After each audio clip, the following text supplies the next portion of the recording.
Hello, everyone. Welcome back to another episode of the Quisha King Show, where we talk about faith, politics, and culture, all geared towards the next generation. I have a very special guest with me today.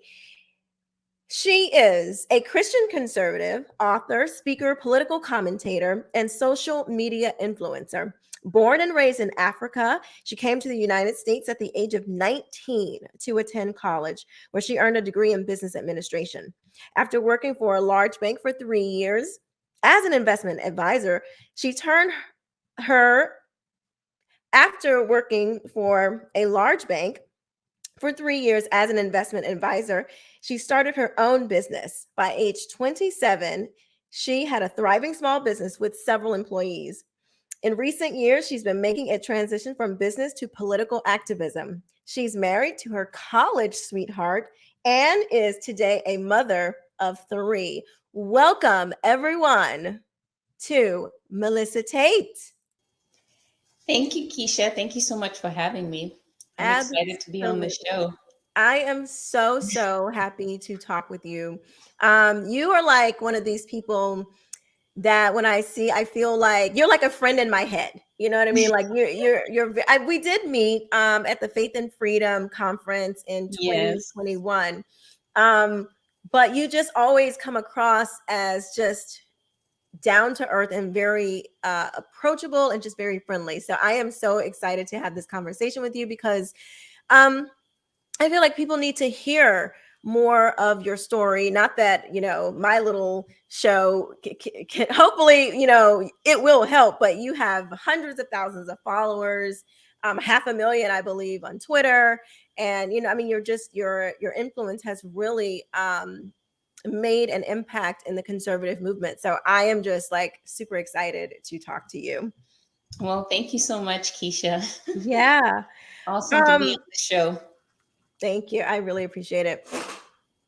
So you grew up in Africa, hmm and when I think about your journey, because I've watched you for years, I always feel like you have a lot of gratitude, to for being here, and I think probably that comes from growing up in Africa. So can you tell us what that was like, and why you feel like you have choice privilege, as your book is called? Yeah, absolutely. Yeah, so I grew up in Zimbabwe, born and raised, and actually it was a great place to grow up. I can't complain about it. I actually loved growing up there because it was a capitalist country to begin with. Okay. Very cosmopolitan, people from all over the world. I actually went to school with a lot of people from all over, from Sweden, Australia, Okay. Botswana, everywhere you can think of. So it was a Cool. great place to grow up. It was a successful country known as the breadbasket of Africa because we had a Mm, very robust agricultural community over there. So it was great growing up there. Towards the time that I started coming to the United States, things started to fall apart due to socialism and Marxism kind of being instituted in Zimbabwe. So that's when things kind of started to fall apart.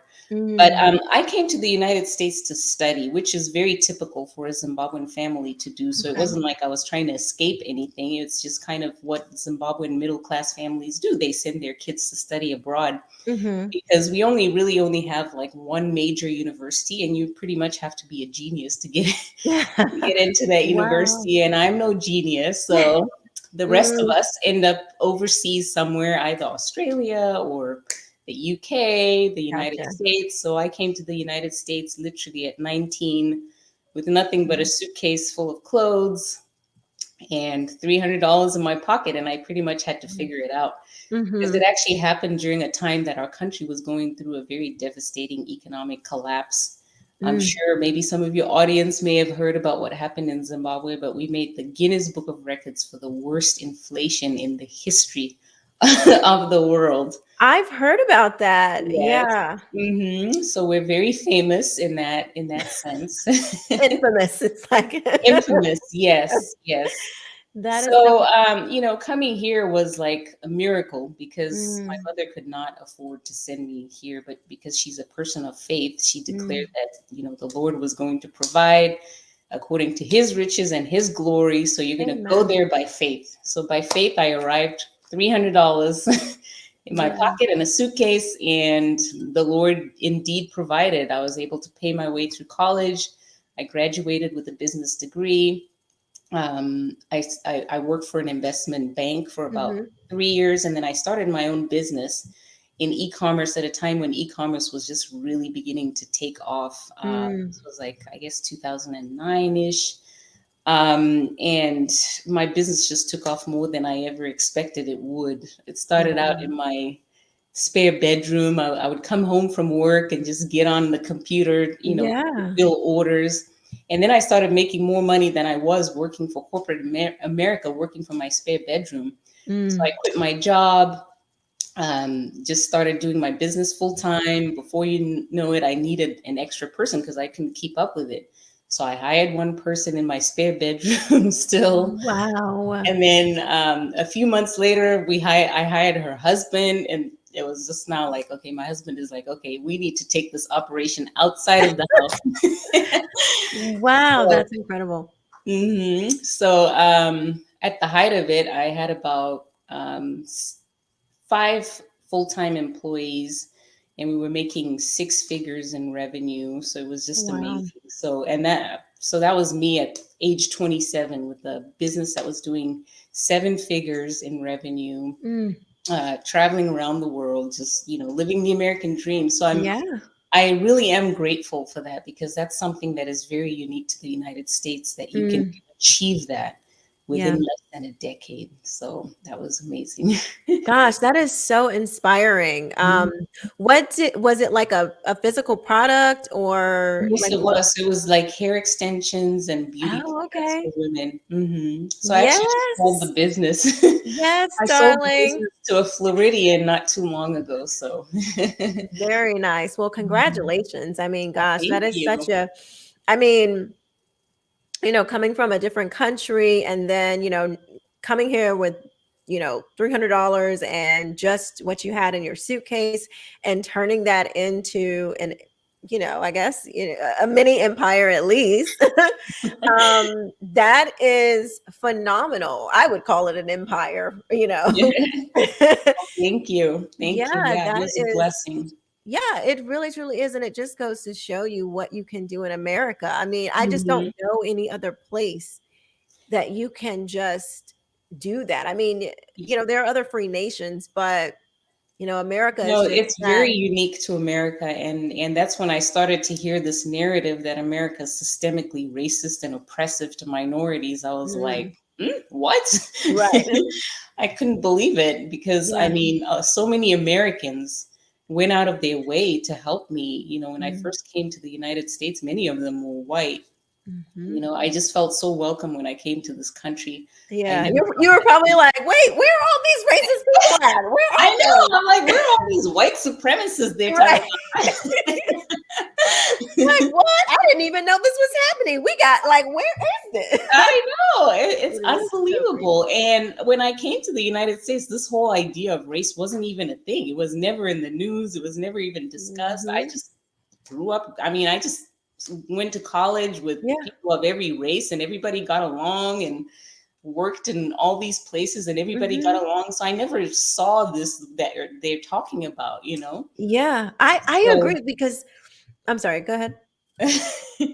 no, you can go ahead. I was just gonna say that I started to notice that this racial narrative come in to the conversation in Obama's second term.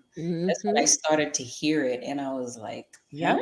This is not true. And Isn't then that fascinating that it mhm, took the black guy, the black president, to bring in exactly. all of this negative race conversation instead of him, like he had such a huge opportunity to be the black guy to say, you know what, we've really overcome this thing. Like, no, it's not going to be perfect, but I mean, we've really come a long way, and everybody, we pretty much get along. Instead, he does the opposite. He did the exact opposite. But now it makes sense, because when you actually study what's happening, it really is rooted in cultural Marxism. So it Yes. only makes sense that he would do that, because when you Mhm. start studying Obama's background, he's a cultural Marxist Yes, he and a is. communist. So it only makes sense why he did that. But when I first started to notice it, I never connected those dots. But Mm. it was in researching for my book and, just seeing what was happening, particularly in 2020 with the Black Lives Matter, Yeah.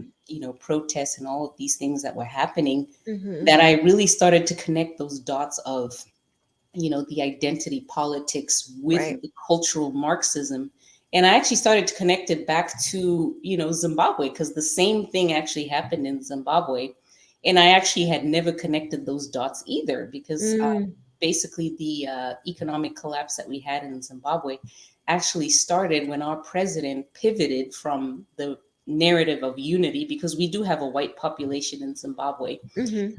and most of them owned a lot of farms, and they were the ones that were part of the farming community and the farming industry. Mhm. So when things started to fall apart in his government due to, socialist policies, instead of taking ownership of those policies, he basically started to scapegoat the white farmers. So it was all about, oh, I'm not your problem. The problem is the white farmers. They took all your land. So now Wow. I'm like, okay, that's critical race theory. Right. That is Exactly. so And that's interesting. it's so interesting when I started to connect those dots. I was like, it's the same, because when I grew up in Zimbabwe, we didn't have that racial narrative, that Mm. racial um, tension with white Mhm. people, anything. I went to school with a lot of white people. We got along. Zimbabweans Yeah. got along, black, white. And the president actually had a message of reconciliation after independence, because Zimbabwe was under colonial rule for Mhm. many years. And there was a lot of racism and segregation and all of that. Mhm. But the Zimbabwean people fought a war and actually won their independence from this colonial rule.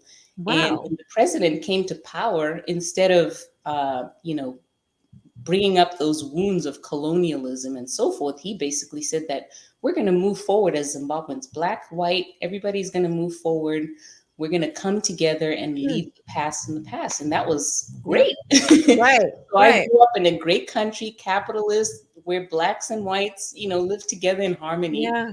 And then all of a sudden, there's a narrative shift. And it's like all of a sudden, white people are the devil and they're the reason for every problem we have in Zimbabwe. And now it makes sense. And that's Mm. the exact same narrative you get from the Democrat Party. So Yeah. you're seeing that it's the same cultural Marxism, because when you actually Mhm. look at Marxism, it's basically rooted in pitting one group against another. Yeah. So in Russia, they used economics, because I guess everybody in Russia is white, so you can't really use race Right. to pit one group against another. So in Right. a country where there's racial differences, the Mhm. Marxists will exploit the racial Mhm. division and Yeah. use that to pit one group against another. So. Yeah. Mm. Yeah. If you read Karl Marx, and because he grew up in Germany, he was Mhm. German, and it's like same thing. He used economics, Right. the proletariat and the bourgeoisie. Oh, we Mhm. have to pull. I mean, you read Kimberly Crenshaw, who's a critical race theorist, or Derek Bell, or any of these people. They literally use the same types of phrasing that Karl Marx used, but they just put race instead of economics or labor. Exactly. So Exactly. It's incredible. right. People think we're exaggerating when we say this is a Marxist communist agenda. They're like, oh, like you're being hyperbolic and it's not that serious. I can always tell if people have actually read this stuff, because if you've read what Karl Marx and Antonio Gramsci, who was a cultural Marxist, if you read their work, that they are pushing. You hear it You exactly the hear it. It's same the way, exact same playbook, same narrative, same everything. thing. And what people need to understand is how dangerous that is, because Mm, Marxism is responsible for, they say they admit 100 million deaths, but I would mm, argue that it's up to a billion when you really take into consideration the starvation that happens because of this Mm. ideology, because it's not only just the cultural aspect, it's also the economic aspect. And I Yes. actually saw that play out in Zimbabwe when we had an economic collapse, and that was due to redistribution of wealth from, the white farmers to, the black population, Mm. which was given to people that really didn't understand how to run commercial farms and so forth. So at the end of the day, it didn't benefit anybody. It didn't benefit the black people, and it Yeah. didn't benefit the white people either. So it was like Right. a complete devastation where, the industry that was created through those commercial farms created a lot of jobs for black people. It created an industry. It created Mm-hmm. all these things that kept the economy going for everybody. But Yeah. when they took that from under the rug, what happened was it completely collapsed everything else. So now you have all these people that are unemployed, and Mm-hmm. those people can no longer buy certain goods and services. So it Mm-hmm. affects the businesses around it. So it just completely collapses everything. So, Yeah. I mean, it is a complicated issue. I mean, it's not black and white. There's a lot of nuance in that. No Because, pun intended. yeah, no pun intended. Yes, because there is, because there's a lot of people that would argue that, when white people came to Zimbabwe, they took the land from the Mm-hmm. indigenous people and took it over, and now those indigenous people don't have that land anymore. So it was like a redistribution back to the people. So there Gotcha. is that argument to be made, but the way it was done was Mm-hmm. completely the wrong way of doing it. And there were Yeah. other ways that this situation could have been taken care of that didn't involve, a complete redistribution of those farms, Yeah. especially You in the way know, that it happened. it's it's so funny because they always say, this equity thing, we want Yes, equal outcomes. And when you look at where socialism, communism, Marxism has been implemented, it always makes everyone a slave to the system. It exactly. never, instead of, having the opportunity for, people to get ahead if they work hard, like we kind of still have it here in America. We're trying to hold on to it, We're we're trying to trying to keep, hold on. yeah. But I mean, when these when they make these laws that legally redistributes wealth, everybody becomes a slave. It's like Everybody we are suffers. sitting here, 2022, they just, Republicans just want people to be slaves and white people just want everybody to be a slave. It's like, no, uh or want black people to be slaves. Everybody's going to be a slave under Everybody's going to be a these slave. ideas. Yeah, it is That not, is true. it is the elite and it is the bottom. And I'm Exactly. talking about, you think it's bad now with no food on the shelves now. You're talking about legitimate bread lines. You're talking about legitimate, you can't, like, gas being like so high. It's a privilege to go and fill up your gas tank, which sounds very familiar. A lot of this stuff you can feel it now. And it's like, if you think this is bad, it's 10 times It's worse it can be under it will communism. be 10 times worse, and I have lived it. I have been in bread lines. I have been in a fuel queue where my mother and I spend the night sleeping in a line that is miles long waiting to get gas, because you're waiting for it to get there at 6 in the morning, so you want to be first in line. So God, people start waiting in line the night before and sleep in their Melissa. car because there's no other way you're going to get gas.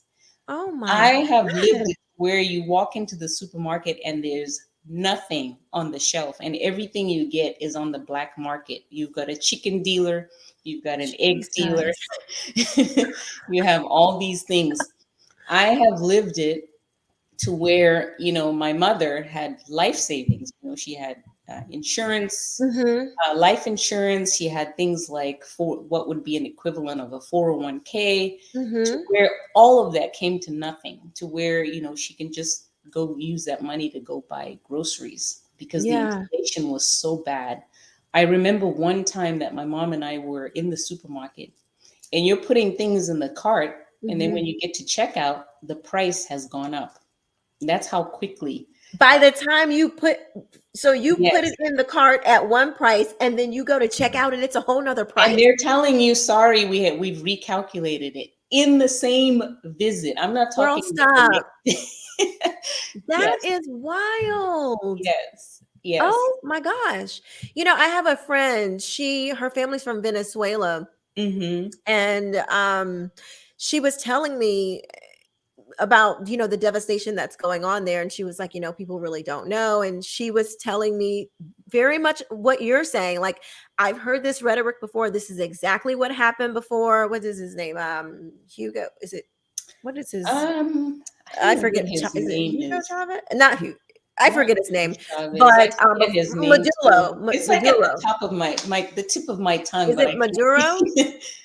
It might be Maduro. I think it's Maduro. If Yeah. let me know in the comments below, okay? And while we're talking about that, don't forget to like, comment, and subscribe to the channel.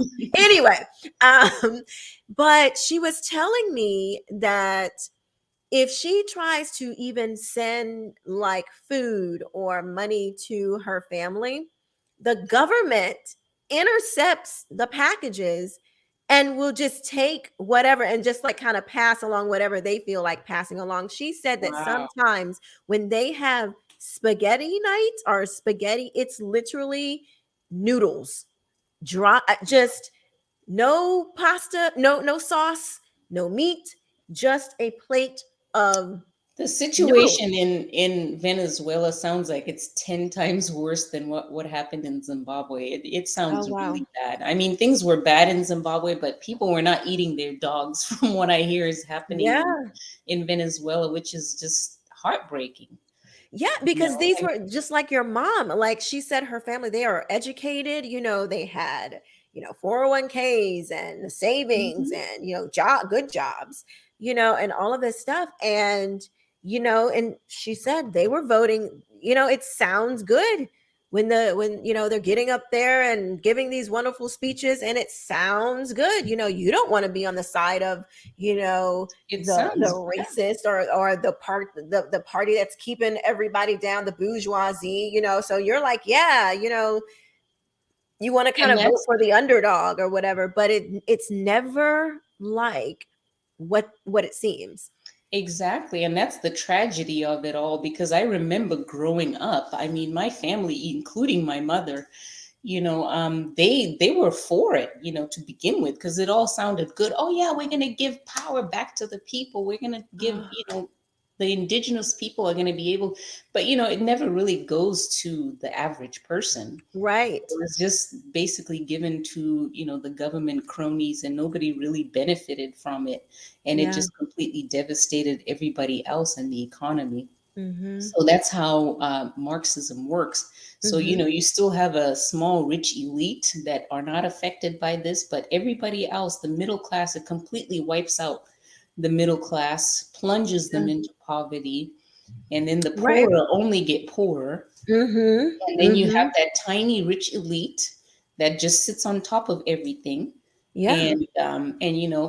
and people just fall into that. Mm-hmm. So I wrote the book because I wanted to connect those dots for people, because I don't Mm, think people understand it. Because right now it sounds good. You talk about, oh yeah, we want to have equity and inclusion, right. and all these great buzzwords they use. Yeah.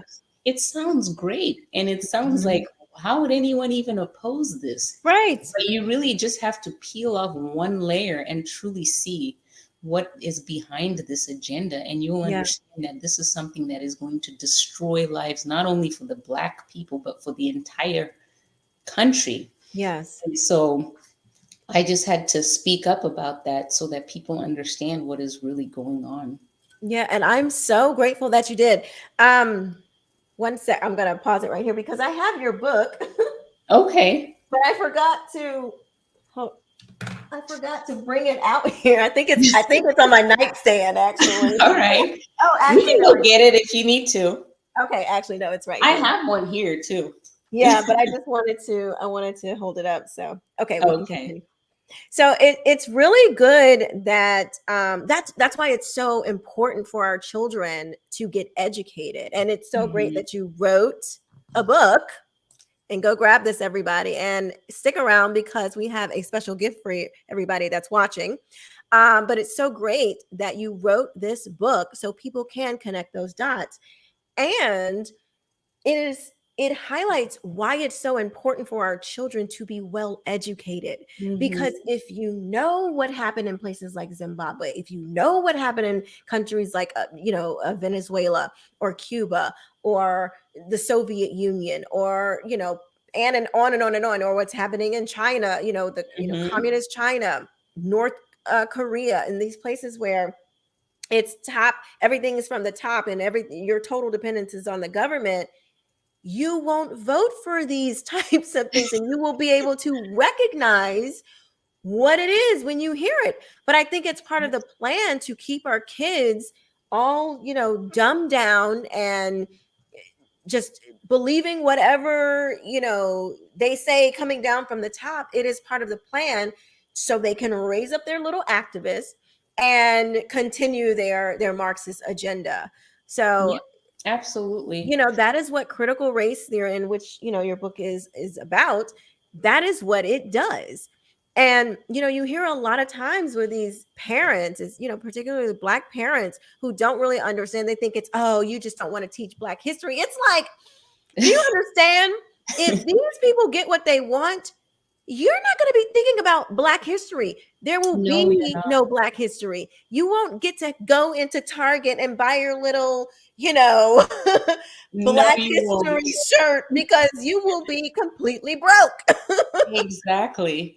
No, you're absolutely right. And the education system is where, is where we're really losing the war. Mm-hmm. I know that's one of the main things that you're fighting for, and I'm Mm-hmm. glad there's someone like you who's actually out there doing this, because I think it's the most important thing that should be on the tip of every conservative's tongue, is Mm-hmm. this exodus from the public school system, because this is this is where we're losing the war. I mean, we're winning a lot of battles, but as long as the left continues to indoctrinate the next generation, Yeah. 50 million kids they have, and they're molding them and shaping them to Yes. embrace these dangerous things that we're talking about. Yeah. So as long as we can fight all these battles, like, pro-life, gun rights, and all these Mm-hmm. things one by one, but the left has a conveyor belt that is running, and it's the public school system. Oh, that's We a can good way just to put it. Yes, Mm-hmm. exactly. Well, my friend Lisa, she came out, she's the one who gave me this analogy, and it clicked, because I never even used to think about the school thing. Because Yeah. growing up in Zimbabwe, middle class people just generally take their kids to private school. So when I Mm. had kids, I mean, it was just like second nature for me to just Gotcha. put my kids in private school. Like, Mm-hmm. that's just what people do in Zimbabwe. Yeah. But I realized that here the culture is very different. Mm-hmm. So people, so I didn't really understand how the school system worked here, and what the cultural connection was to the public school system. Yeah. But when my friend Lisa explained it to me, she explained it to me as a conveyor belt. Mm. So she told me the story of the I Love Lucy. I Love Lucy, the series. Yeah. Yes. So one of the most popular episodes is the chocolate factory one. I Right. don't know if Yeah. you're familiar. Yeah. I So remember she that. said Yeah. that the conveyor belts. I mean, basically she says that Ethel and Lucy are conservatives. Mm-hmm. They're the ones picking up all the little chocolates, trying to keep up with them, with all Right. these issues like pro-life, gun Right. rights, all these things that we fight for. But Yeah. then the conveyor belt is the left in that scene. That is They so have the good. chocolates, so no matter how many you can pick up manually, the conveyor belt keeps going and Oh, going. I And love that. isn't that amazing? I That love is so good. it. If you don't get anything else from this episode, oh my gosh.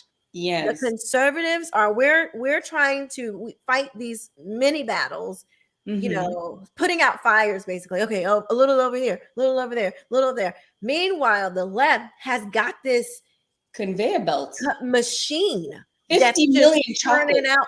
It's like more. That is, what, it is so good, because I always say, and I just left a women's club meeting, Hmm. a Republican women's meeting, and I was just saying to someone, I'm like, it feels like there's more fires to put out than we can even handle. But that is exactly what you're saying. That is That's so what it good. is. So That is they so don't good. care what we're doing because they're quietly, while they Turn- sleep, their conveyor Yep. belt keeps going, keeps Yeah. going. And what's the one thing that Ethel and Lucy could have done in that scene was just go and switch off the Turn it off. conveyor belt.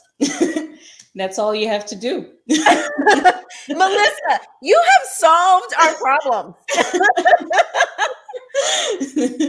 But it's honestly pretty much exactly what I believe, that God gave me mass exodus.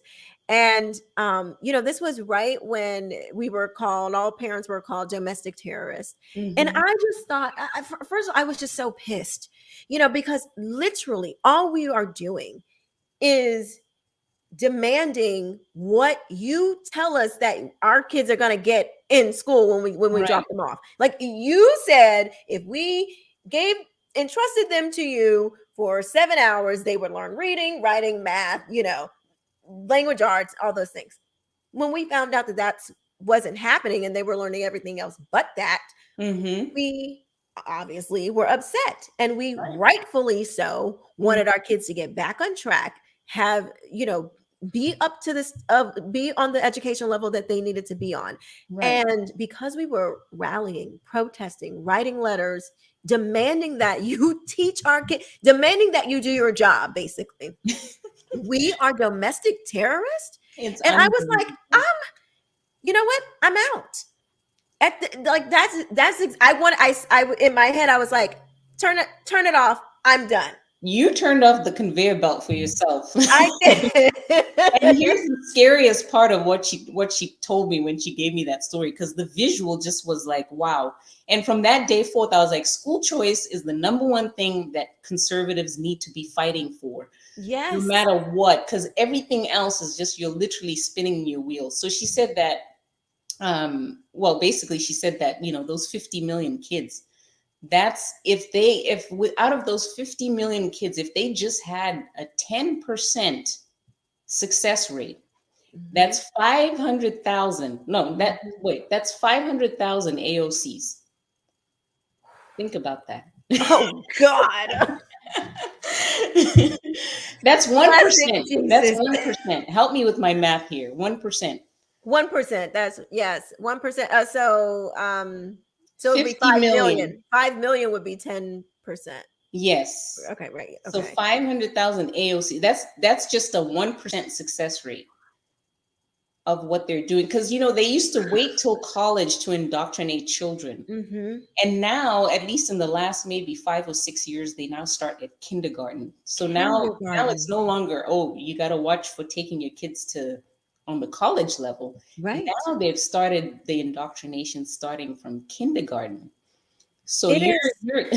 you're they Yeah. are creating an army and an avalanche that we are not even going to be able to keep up with. And the No. only way we change this trajectory is if we start promoting school choice. Mm-hmm. And and people, I got some pushback from the right when I was like, okay, I'm out. And I was telling people, basically all mass exodus is more school choice. I'm Mhm. talking about school choice to the high, to the highest degree. And I was really surprised at some of the pushback that I got, because I'm like, well, school choice has always been a conservative that's always been conservative legislation. We've always had, push for school choice. And so it was a little confusing, Mhm. and I still can't even figure out why, some Well, people I mean, really. the idea of exiting the public schools is still not mainstream, even on the right, which I I don't know. understand. Like, Which, coming from my background in Zimbabwe, I just don't understand. And it's not like people in Zimbabwe can really just afford to take their kids to, it's a sacrifice that people make that's to it. make it happen. And Yeah. I just, I know the pushback you're talking about. Hmm. My friend Lisa, she's been in the fight for this exodus out of the school Yeah. program for many, many years. Mm. And she's been fought tooth and nail by Republicans and It's the conservatives weirdest 'cause they didn't thing. get it. It's like, since when did we not back school choice? Since when? I mean, like ever since I it was a my youngest daughter's a special needs child, and so I Mhm. pulled her out like 4 years ago because I was just not having any success with the public school system. But Mhm. I wasn't even politically inclined at all.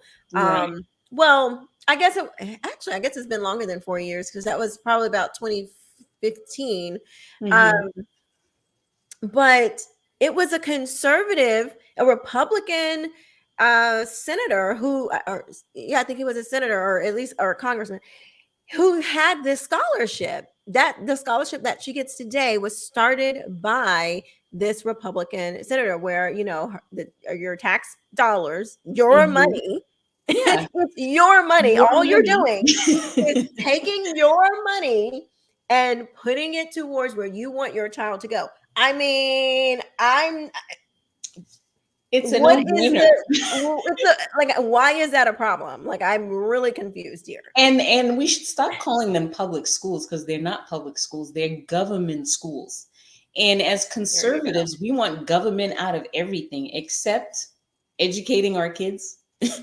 Educating our kids. Right, right. So that's And what I that's the disconnect that I'm seeing. But the good news is a lot of people are starting to, see this as something that is really important. yeah, And maybe if you think about it in terms of like, the exodus out of Egypt, a lot of people yeah, remained in the wilderness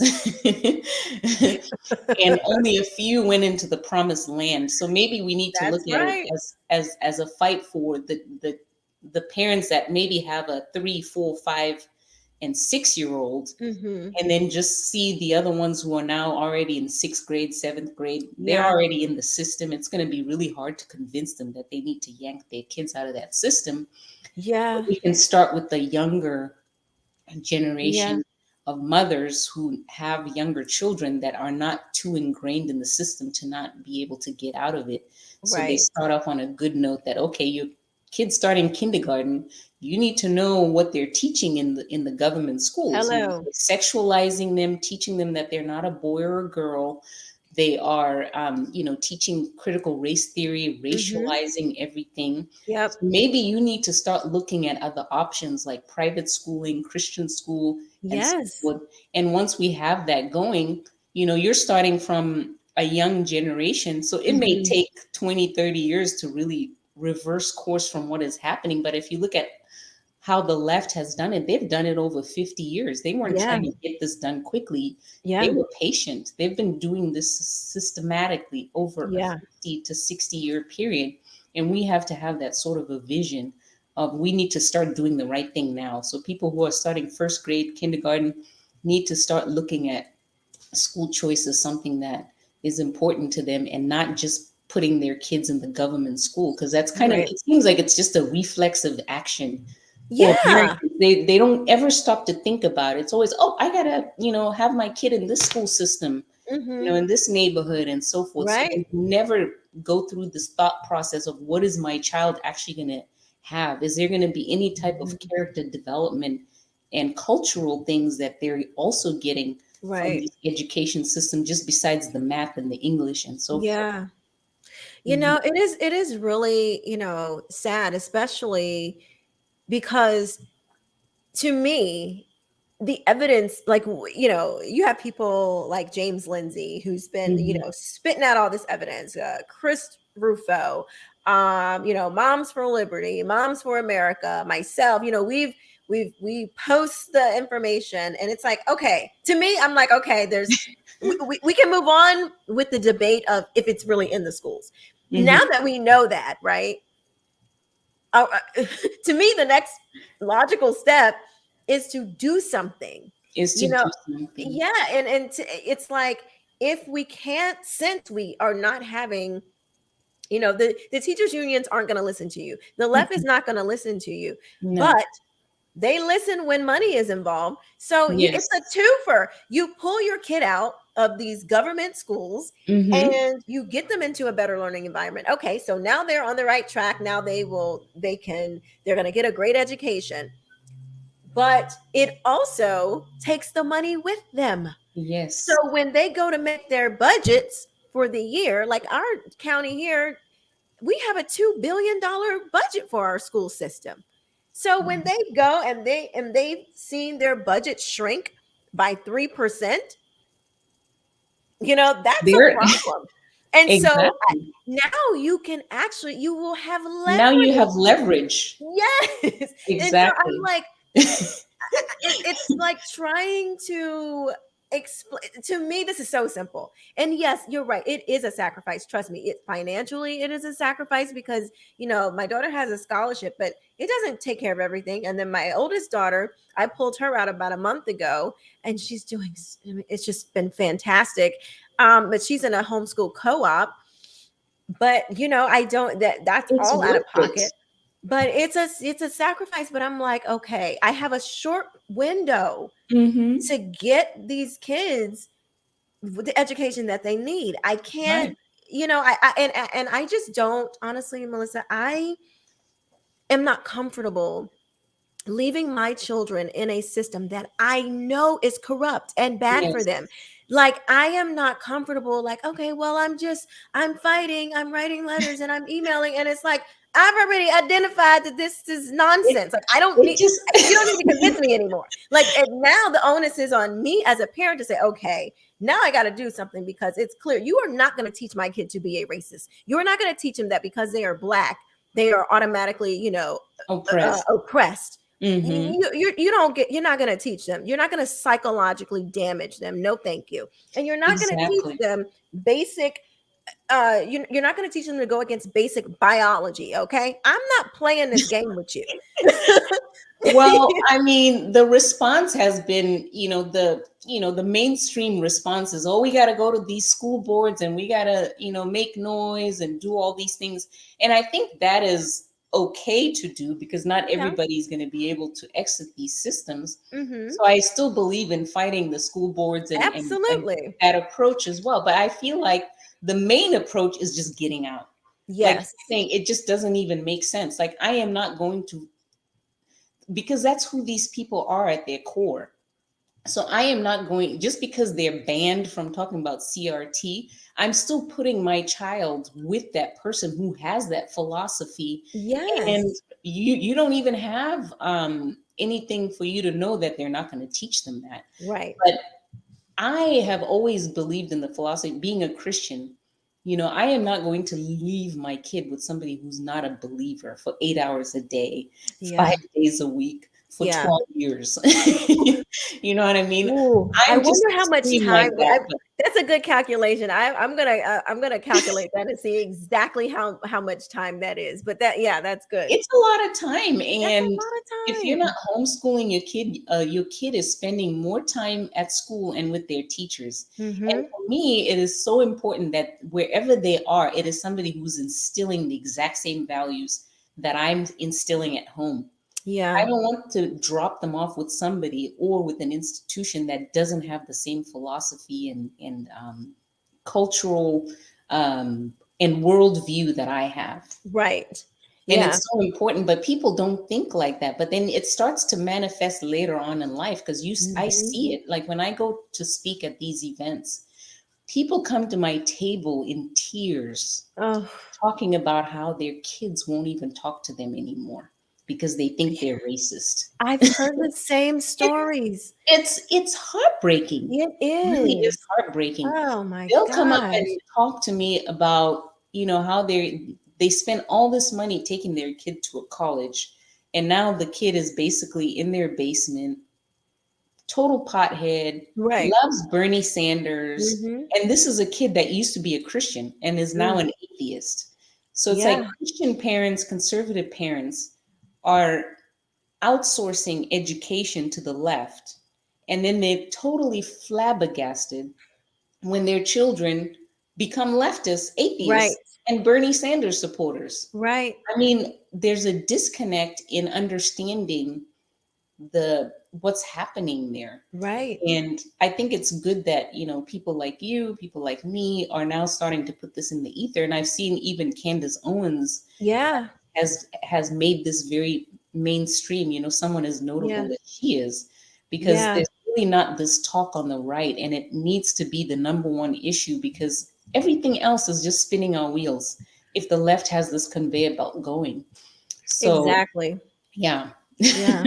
I wanted to talk about what happened to you recently, because with all of us talking about, these controversial issues with the right, c- I would say, I guess the party, the Republican Party, we lost the culture war. We don't run any institutions. We don't run the media. We don't run the education systems. We don't run, corporate. We don't have any stakeholdership. Mhm. Is that a word? I don't know. But we don't have any main stakeholders in these major institutions. So when you speak out about these things, they can easily just shut you down. They can Mhm. easily just, I know, I'll watch for fun sometimes. Like, I'll get 100 followers and I'll see my count go up, but then I see it tick down. It's like you Mhm. get the followers up here and then they take them away on the bottom. But you were recently banned. Are you still Mhm. banned on Twitter? I checked the Yes, other. I am. I am. So Yeah, yeah, you were so recently banned on this Twitter for this simply. happened Yeah. I think it was either December or early January. Mhm. But basically I shared a video, not even from my own account. I just Yeah. basically pulled a video from another account. Mhm. And this video, mind you, is still up on Twitter and still being shared. So it was just targeting. And it was a I think short it's racist. I think it's yeah, racist, they're Melissa. racist. Well, they are because they They don't are want racist. black people who talk and sound like me to be heard Nope. You're right. because it just goes against their whole narrative. Yeah. But yeah, it was just a basic video from the Joe Rogan show, and it Yeah. was Dr. Peter McCullough, Mhm. and it was a clip that was being shared by all kinds of people on Right. Twitter, and it's still up. The video hasn't been taken down, and it was right after I posted that I received a notification that I had been suspended. And this is not the first time that they've tried to suspend me. You know, Mhm. they have suspended me multiple times and brought the account back, but this time they said it was permanent. So Wow. yeah, 500,000 followers gone That is overnight. so scary to me. Like, your voice, being able to speak. My youngest daughter, she was nonverbal for Mhm. a very long time. Oh wow. And wanting her to speak, wanting to know what it was like to hear her say mommy, Mm. it that's what it reminds me. It reminds me of just like this, not wanting to say something and not being able to say it. It Mm. is so, when you have someone who is Yes. over you, who is doing that to you, taking away your voice, And that yeah, is so scary it's to me. Like, it is, I don't it even is know the word. It's just it's like demoralizing. It just makes it's you feel very like, what do you do when these powerful elites powerful. can literally like put Shut you up. yes, it put a muzzle over you in It's so America.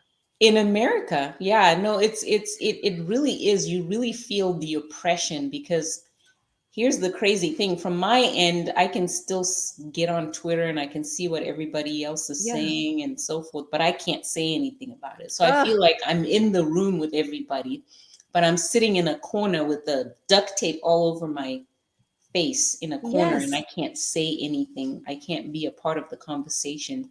That is And it's sick. That is heartbreaking. disgusting. It really is. It's heartbreaking coming from, another country where you're not really free to say what you want to say, and you come to America and you think you're free to speak, and then you have this oppression Yeah. of these elites who are now basically an arm of the government. These are not really Oh yeah. private companies.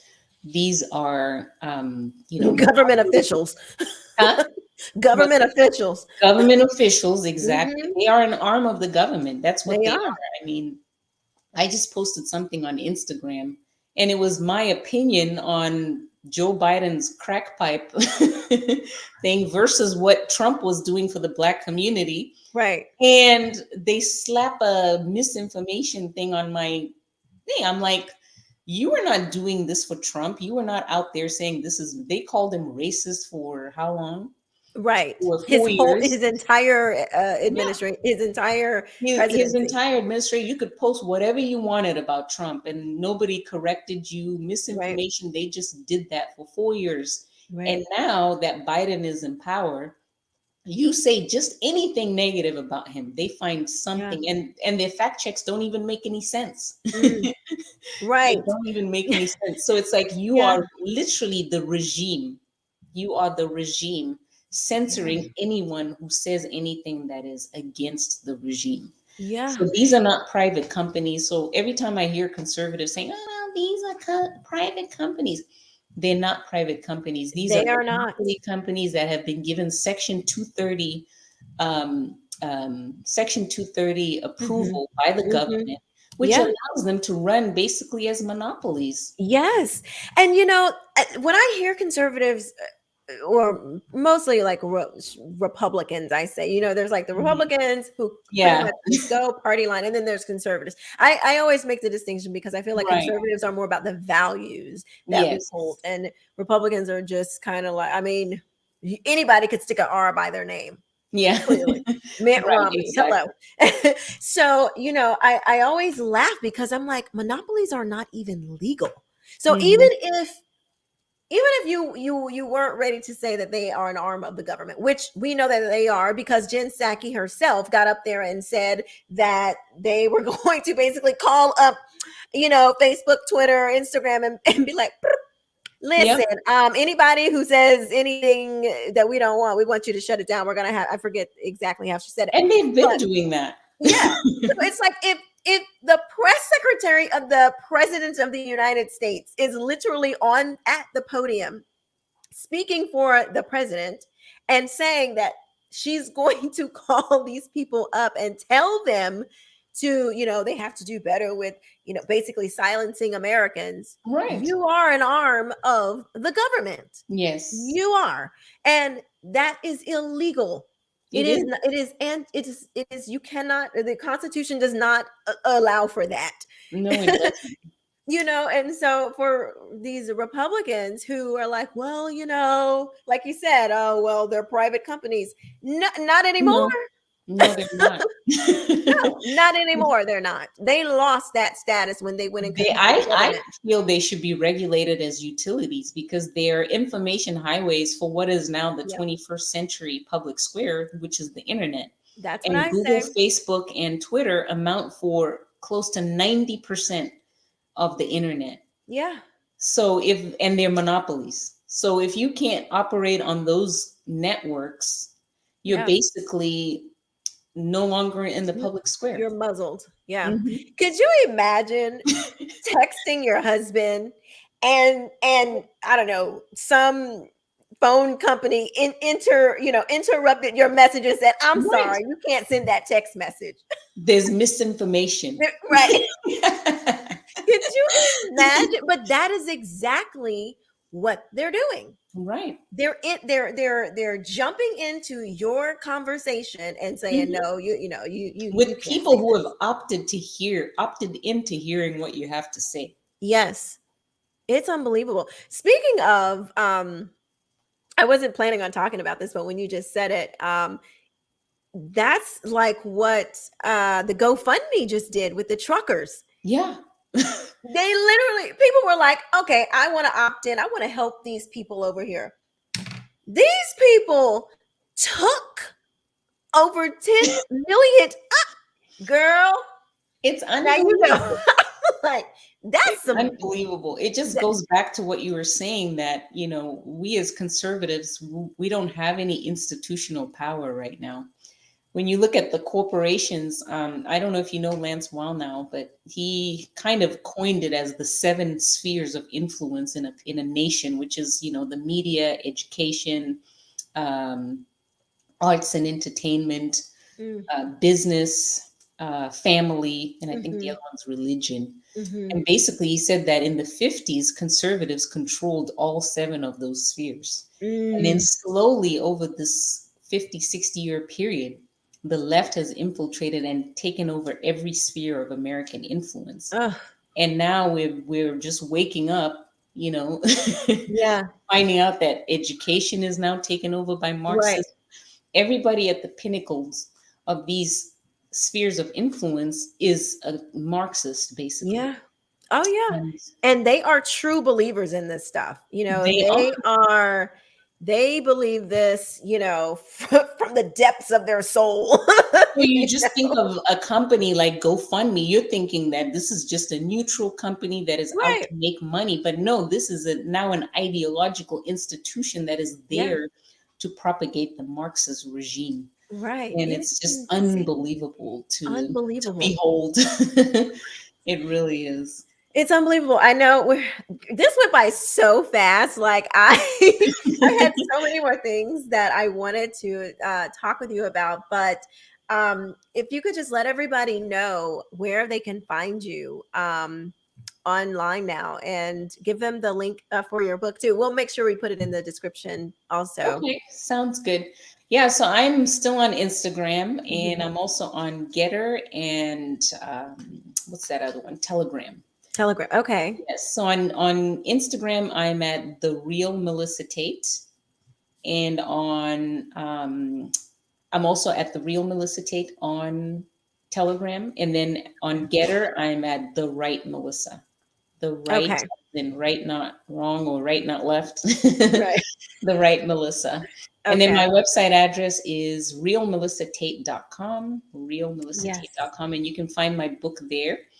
I actually have a promo code for your audience. It's Yes. promo code KING, so they can get 15% off. Yes, They use everyone. that. Please And it's go also get this available book. on Amazon, but I know a lot of people don't want to use Amazon for good reasons. Yeah. But Yes. it's available there too.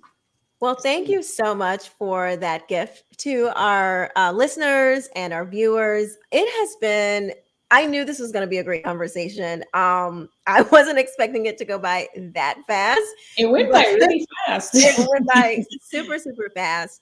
Um, but I am so grateful that you joined us. I am so grateful to be in this fight with you, and for grateful that you wrote this book to show parents, what's going on, and help us connect the dots where we're kind of, some of us still have our heads in the sand and kind of like, wait, what's going on? We don't really know. So thank you, thank you, thank Well, you thank you so so much for much. having me. It's been such a pleasure chatting with you.